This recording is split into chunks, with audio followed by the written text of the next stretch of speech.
तो हेलो दोस्तों, आप सभी को स्वागत है कि न्यू ब्लॉग वीडियो में। दोस्तों बारिश आने लगा। देखिए पूरा कितना ज़्यादा बह रहा है इधर में, देख रहे हैं पूरा खतरनाक वाला।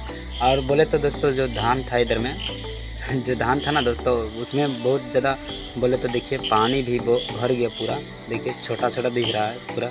इतना ज़्यादा बारिश हुआ ना आज को, बहुत ज़्यादा, क्या ही बोल सकते हैं। देखिए अब बारिश से आ रहा है, बस भी जा रहा है पूरा। देखिए पूरा तो इतना ज़्यादा खेत में पूरा फुल हो गया पानी ना, क्या ही बोल सकते हैं। और दोस्तों हम फ़िलहाल जा रहे हैं मार्केट, और अकेले जा रहे हैं। मेरा दोस्त रूम में है फ़िलहाल, तो बस अकेले जा रहे हैं। और क्या ही बोले, आज बहुत ज़्यादा बारिश हुआ। तो आज के मिनी ब्लॉग इतने रखते हैं। बाय बाय दोस्तों।